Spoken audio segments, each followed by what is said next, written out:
Nominimi kokë më kokë midis Gertës dhe Rozanës. Habib gjesti me zgjedhjen dhe përkrahjen e tij, ja çfarë po ndodh. Teksa Big Brotheri po i afrohet finales së madhe me 19 prill, duket se të gjithë banorët po luftojnë për një vend në finalen e madhe. E finalisti i parë, i cili pritet të shpallet midis Gertës dhe Rozanës, një televotim kokë më kokë, duket se të gjithë po e mirëpresin.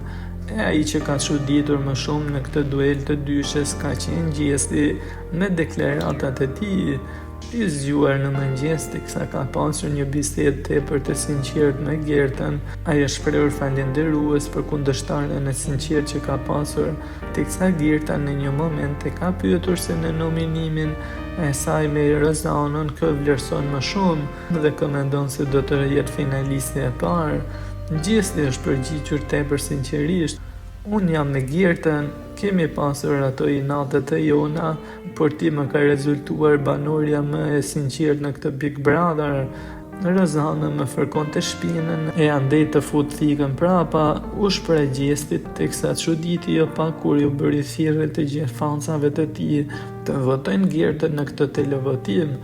Jo vetëm kaq, pasi në këtë bisedë të sinqertë Gerta i ka kërkuar që t'i përgjigjë seriozisht disa pyetjeve ku Gjesti ka pranuar.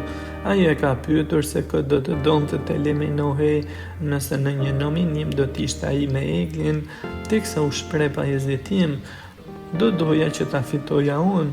E njëjta pyetje u bë edhe nëse do të ishin në dyshën përfundimtare të Big Brotherit, teksa Gjesti u përgjigj: "Do doja ta fitoja unë, pas një dyshim, po nëse më thua se cili mendon me të vërtetë se mund të heqin në një moment midis meje dhe Eglit në disa momente të shtëpisë, mendoj se do të isha eliminuar unë", tregoi Gjesti.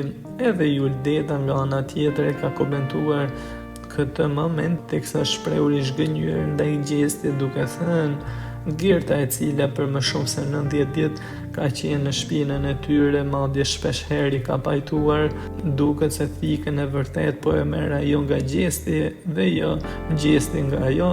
Të bëhesh me Gertën në një moment ku ajo të ka hedhur alkool në sy, çfarë s'të ka thënë, çfarë s'të ka bërë, nuk më duket normale.